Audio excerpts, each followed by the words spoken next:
ഈ ശീലമുള്ള സ്ത്രീകളിലാണ് breast cancer വരാനുള്ള സാധ്യത കൂടുതലുള്ളത്. അവ ഏതൊക്കെയാണെന്ന് ഈ വീഡിയോയിൽ ഡീറ്റെയിൽ ആയിട്ട് പറഞ്ഞുതരാം. ഞാൻ doctor Jaseera, doctor Hisham's health care, Calicut.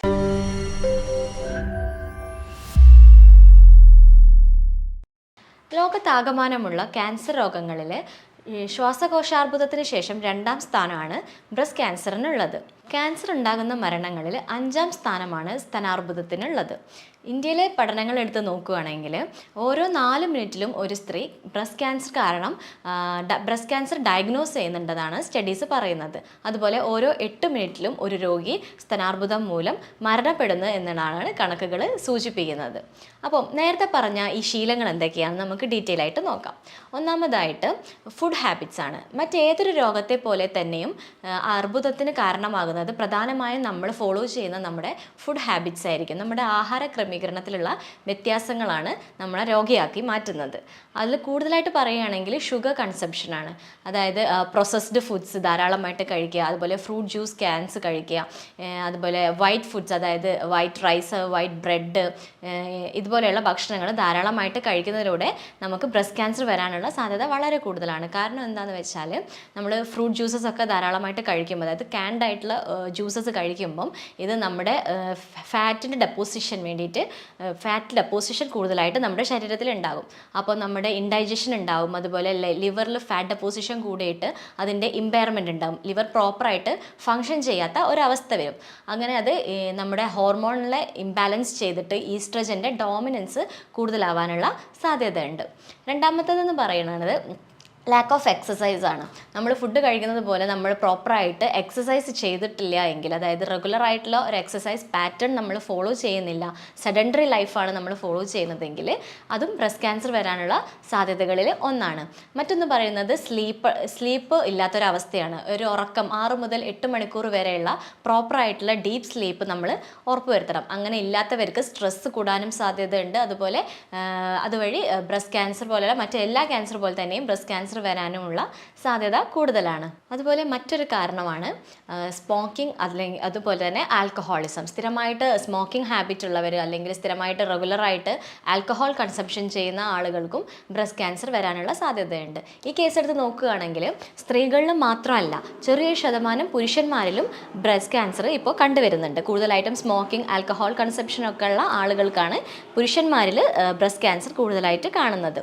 അതുപോലെ മറ്റൊന്നാണ് ഒബെസിറ്റി. ക്രമാതീതമായിട്ട്, അതായത് നമ്മുടെ BMIക്ക് അധികം മേലെയായിട്ട് ഓവർ വെയ്റ്റുള്ള ആളുകൾക്ക് ബ്രസ്റ്റ് ക്യാൻസർ വരാനുള്ള സാധ്യതയുണ്ട്. മറ്റൊരു ശീലമെന്ന് പറയുന്നത് ടൈറ്റ് ബ്രാസ് യൂസ് ചെയ്യുന്ന സ്ത്രീകൾക്കാണ്. പ്രധാനമായിട്ടും ഓവർനൈറ്റ്, രാത്രി കിടന്നുറങ്ങുന്ന സമയത്തും ടൈറ്റായിട്ടുള്ള ബ്രാ യൂസ് ചെയ്ത് സ്ഥിരമായിട്ട് കിടക്കുന്ന സ്ത്രീകളാണെങ്കിൽ അവർക്ക് അവിടെ സ്ട്രെസ്സ് കൂടിയിട്ട് ഇൻഫ്ലമേഷൻ വരാനും ഇൻഫെക്ഷൻ വരാനും അതുപോലെ ക്യാൻസർ വരാനുമുള്ള സാധ്യത വളരെ കൂടുതലാണ്. ഇതിനെല്ലാം പുറമെ, ഈ ശീലങ്ങൾക്കെല്ലാം പുറമെ കുറച്ച് റിസ്ക് ഫാക്ടേഴ്സ് കൂടിയുണ്ട്. അതായത് മെയിനായിട്ട് ജനറ്റിക് ഫാക്ടേഴ്സാണ്. അത് പറയുമ്പോൾ ഒരു 10 മുതൽ 15% വരെയാണ് ഈ ഹെറിഡിറ്ററി ആയിട്ട് നമുക്ക് ബ്രസ്റ്റ് ക്യാൻസർ വന്ന് കണ്ടിട്ടുള്ളത്. അതായത് നമ്മുടെ പാരൻസിനോ അല്ലെങ്കിൽ ബ്ലഡ് റിലേറ്റഡ് ആയിട്ടുള്ള ആർക്കെങ്കിലും, ഗ്രാൻഡ് പാരൻസ്, ആൻറ്റീസ്, അതുപോലെ ആർക്കെങ്കിലും ബ്രസ്റ്റ് ക്യാൻസർ ഫാമിലിയിൽ ഉണ്ടെങ്കിൽ നമുക്കും അത് ബ്രസ്റ്റ് ക്യാൻസർ വരാനുള്ള സാധ്യത വളരെ കൂടുതലാണ്. മറ്റൊന്ന് പറയുകയാണെങ്കിൽ ഇൻഫെർട്ടിലിറ്റിയാണ്. ഗർഭധാരണം സ്ത്രീകൾ, അതുപോലെ മുലയൂട്ടാത്ത സ്ത്രീകൾ, അതുപോലെ 30 വയസ്സിന് ശേഷം ഫസ്റ്റ് പ്രഗ്നൻസി വരുന്ന സ്ത്രീകൾക്ക്, ഇവർക്കൊക്കെ ബ്രസ്റ്റ് ക്യാൻസർ വരാനുള്ള സാധ്യത വളരെ കൂടുതലാണ്. മറ്റൊന്ന് തന്നെ ഹോർമോണൽ ഇംബാലൻസസ് ആണ്. അതായത് ഈസ്ട്രജൻ, പ്രൊജസ്ട്രോൺ പോലെയുള്ള സെക്സ് ഹോർമോൺസിൽ വരുന്ന വ്യതിയാനങ്ങൾ കാരണം ബ്രസ്റ്റ് ക്യാൻസർ വരാനുള്ള സാധ്യതയുണ്ട്. അതുപോലെ മറ്റൊരു കാരണമാണ് ആർത്തവം റിലേറ്റഡ് ആയിട്ട് പറയുകയാണെങ്കിൽ ഏർലി മെനാർക്കെ വരുന്ന ആളുകൾ. മെനാർക്കെ എന്ന് പറയുമ്പോൾ ആദ്യമായിട്ട് മെൻസസ് അപ്പിയർ ചെയ്യുന്ന സിറ്റുവേഷനാണ്. അത് ഏർലി ആയിട്ട് ഒരു 10 വയസ്സിലെ കുഞ്ഞുങ്ങൾക്ക് ആർത്തവം വരുവാണെങ്കിൽ അങ്ങനെയുള്ളവരിൽ ഭാവിയിൽ ബ്രസ്റ്റ് ക്യാൻസർ വരാനുള്ള സാധ്യത ഉണ്ട്. അതുപോലെ തന്നെ മെനോപോസ്, അതായത് ആർത്തവ വിരാമം സംഭവിക്കാൻ ലേറ്റ് ആവുന്ന സ്ത്രീകളിലും അതുപോലെ ബ്രസ്റ്റ് ക്യാൻസർ വരാനുള്ള സാധ്യത കൂടുതലാണ്.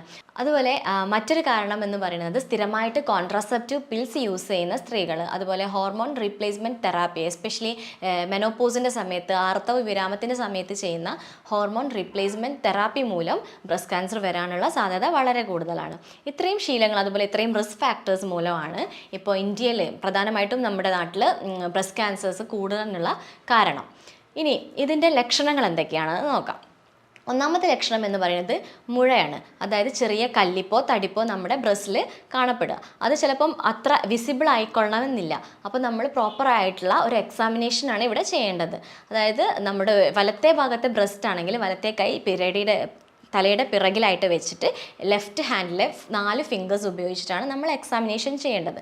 അതൊരു വേർട്ടിക്കൽ മോഷനിൽ, അതായത് സ്ട്രെയിറ്റ് ലൈനായിട്ട് മുകളിലും താഴേക്കും താഴ്ന്ന് മുകളിലേക്കുമായിട്ട് മൊത്തം എക്സാമിൻ ചെയ്യുക.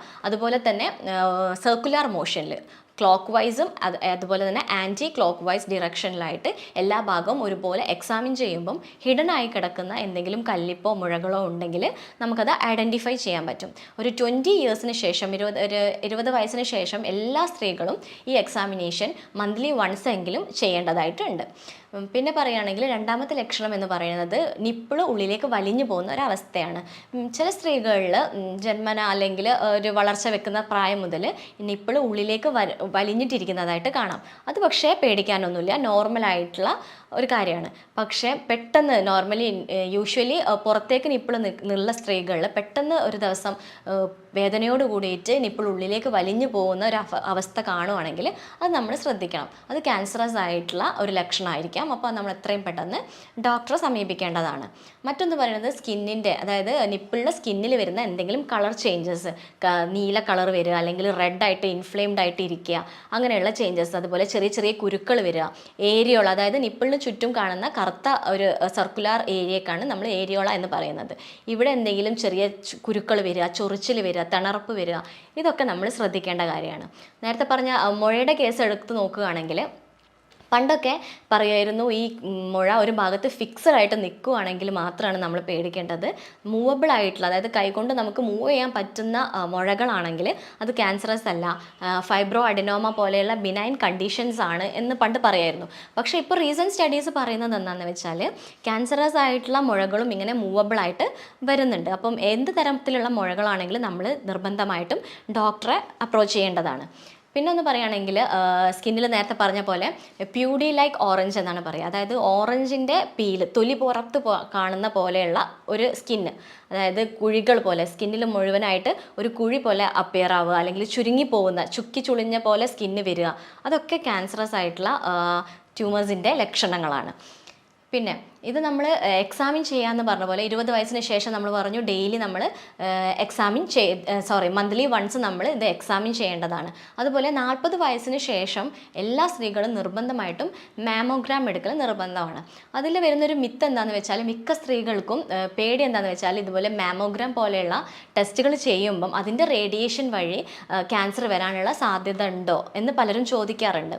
പക്ഷേ സത്യം പറഞ്ഞാൽ അങ്ങനെ ഒരിക്കലും ഒരു ചാൻസ് പോലും, ഒരു പെർസെൻറ്റേജ് പോലും നമുക്കതിന് ചാൻസ് ഇല്ല. കാരണം മാമോഗ്രാം എന്ന് പറയുന്നത് ബേസിക്കലി ഒരു എക്സ്റേ എക്സാമിനേഷനാണ് അതിൽ ചെയ്യുന്നത്. 2 പ്ലേറ്റ്സിൻ്റെ ഉള്ളിൽ ബ്രസ്റ്റ് വേർട്ടിക്കലി ആയിട്ട്, അതായത് മുകളിലും താഴെയും 2 പ്ലേറ്റ്സ് വെച്ചിട്ട് അതുപോലെ 2 സൈഡിലും പ്ലേറ്റ്സ് വെച്ചിട്ട് നമ്മൾ ചെയ്യുന്ന ഒരു എക്സാമിനേഷനാണ് മാമോഗ്രാം എന്ന് പറയുന്നത്. അതുപോലെ അതിൽ ചിലർ ചോദിക്കാറുണ്ട് പെയിൻഫുൾ ആയിട്ടുള്ള കണ്ടീഷനാണോ, പെയിൻഫുൾ ആയിട്ടുള്ള ഒരു ടെസ്റ്റ് ആണോ എന്ന്. അല്ല, അതിൽ നമ്മൾ പാഡൊക്കെ വെച്ചിട്ടാണ് അവർ എക്സാമിൻ ചെയ്യുന്നത്. അതുകൊണ്ട് തന്നെ അതൊരിക്കലും പെയിൻഫുൾ ആയിട്ടുള്ള ഒരു ടെസ്റ്റ് അല്ല. ഇനി സപ്പോസ് എന്തെങ്കിലും പെയിൻ അവിടെ ഫീൽ ചെയ്യുന്നുണ്ടെങ്കിൽ അത് എക്സാമിനേഷന് വരുന്ന എന്തെങ്കിലും പിഴവ് കൊണ്ടായിരിക്കാം.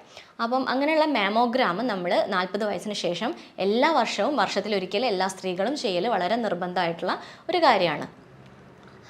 പിന്നെ നമ്മളിത് ഐഡൻറ്റിഫൈ ചെയ്ത് കഴിഞ്ഞാൽ മിക്ക സ്ത്രീകളും ഇത് breast cancer first of all ഒരു ഡെത്ത്ലി ആയിട്ട് പെട്ടെന്ന് മരണത്തിലേക്ക് നയിക്കുന്ന ഒരു ക്യാൻസർ അല്ല.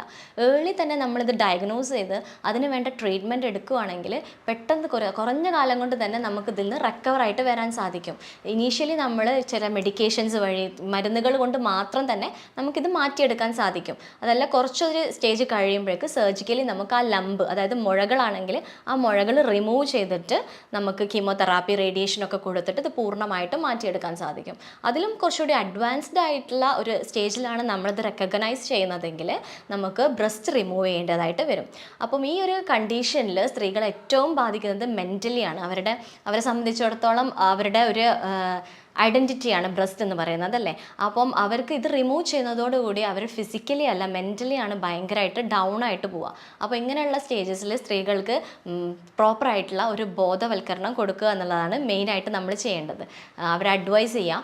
അപ്പം ഇനി കൂടുതലായിട്ടുള്ള മെറ്റാസ്റ്റാസിസ്, അതായത് മറ്റ് ഭാഗങ്ങളിലേക്ക് സ്പ്രെഡ് ചെയ്യുന്നതിന് മുമ്പ് നമ്മളുടെ ബെസ്റ്റ് ഓപ്ഷൻ ബ്രസ്റ്റ് റിമൂവ് ചെയ്യുക എന്നുള്ളതാണെങ്കിൽ നിർബന്ധമായിട്ടും അത് തന്നെ ചെയ്യുക. അപ്പോൾ നമുക്ക് പൂർണ്ണമായിട്ടും ഇതിൽ നിന്ന് റിക്കവർ ആവാൻ വേണ്ടിയിട്ട് സാധിക്കും. അപ്പം നേരത്തെ പറഞ്ഞ ശീലങ്ങളുള്ള ആളുകളാണെങ്കിൽ അതിൽ നിന്ന് കുറച്ച് റിക്കവറായിട്ട് വരാൻ വേണ്ടി ശ്രദ്ധിക്കുക. അതായത് കൂടുതൽ ഫ്രൂട്ട് ജ്യൂസ് ക്യാൻസ് അതുപോലെ ഷുഗറൊക്കെ കൺസ്യൂം ചെയ്യുന്ന ആളുകളാണെങ്കിൽ ഡയറ്റിൽ നിന്ന് അതൊക്കെ കൺട്രോൾ ചെയ്യാൻ വേണ്ടിയിട്ട് ശ്രദ്ധിക്കുക. അതുപോലെ പ്രോപ്പറായിട്ടുള്ള എക്സസൈസസ് മെയിൻറ്റെയിൻ ചെയ്യാൻ ശ്രദ്ധിക്കുക. സ്ലീപ്പ് പ്രോപ്പറായിട്ട് മെയിൻറ്റെയിൻ ചെയ്യാൻ ശ്രദ്ധിക്കുക. അങ്ങനെയുള്ള കാര്യങ്ങളൊക്കെ നമുക്കൊരു പരിധി വരെ നമുക്ക് ചെയ്യാൻ പറ്റുന്ന കാര്യങ്ങളാണ്. അതായത് ഒബേസിറ്റി ഉണ്ടെങ്കിൽ നിർബന്ധമായിട്ടും എക്സസൈസ്, ഡയറ്റിൽ നമ്മൾ പറയുകയാണെങ്കിൽ കൂടുതലായിട്ടും ക്രൂസിഫറസ് വെജിറ്റബിൾസ് ആണ്. അതായത് ബ്രൊക്കോളി, ക്യാബേജ് പോലെയുള്ള ആഹാരങ്ങൾ നമുക്ക് കൂടുതലായിട്ട് ഇൻക്ലൂഡ് ചെയ്യാൻ സാധിക്കും. ഇൻക്ലൂഡ് ചെയ്യുകയാണെങ്കിൽ നമുക്ക് ക്യാൻസറിനെ ഒരു പരിധി വരെ നമുക്ക് കൺട്രോൾ ചെയ്യാൻ വേണ്ടിയിട്ട് സഹായിക്കും. കാരണം ഈ വെജിറ്റബിൾസിലൊക്കെ ആൻറ്റി ക്യാൻസറസ് ആയിട്ടുള്ള പ്രോപ്പർട്ടീസ് ഉണ്ട്. അപ്പോൾ നമ്മുടെ ഈസ്ട്രജനെ മെറ്റബോളൈസ് ചെയ്യാൻ വേണ്ടിയിട്ട് ഇത് ഹെൽപ്ഫുള്ളാണ്. അപ്പോൾ ഇങ്ങനെയുള്ള ഹെൽത്തി ആയിട്ടുള്ള ഫുഡ് നമ്മൾ ഫോളോ ചെയ്ത് ഡയറ്റ് ഫോളോ ചെയ്യുക. ഒബേസിറ്റി ഒക്കെ ഉള്ളവരാണെങ്കിൽ അത് പ്രോപ്പറായിട്ട് എക്സസൈസും ഡയറ്റും ചെയ്തിട്ട് ബാക്ക് ടു, അതായത് നോർമൽ ഹെൽത്തിലേക്ക്, അതായത് നോർമൽ വെയ്റ്റിലേക്ക് കൊണ്ടുവരിക. ഇതൊക്കെ ശ്രദ്ധിക്കുക. അപ്പോൾ ഇങ്ങനെയുള്ള കാര്യങ്ങൾ ശ്രദ്ധിച്ച് പ്രോപ്പറായിട്ടുള്ള ഹെൽത്ത് മെയിൻറ്റെയിൻ ചെയ്യാൻ ശ്രദ്ധിക്കുക. അപ്പോൾ എന്തെങ്കിലും സംശയങ്ങളുണ്ടെങ്കിൽ താഴെ കാണുന്ന നമ്പറിൽ കോൺടാക്റ്റ് ചെയ്യുക. വീണ്ടും മറ്റൊരു ടോപ്പിക്കുമായിട്ട് കാണാം. Thank you.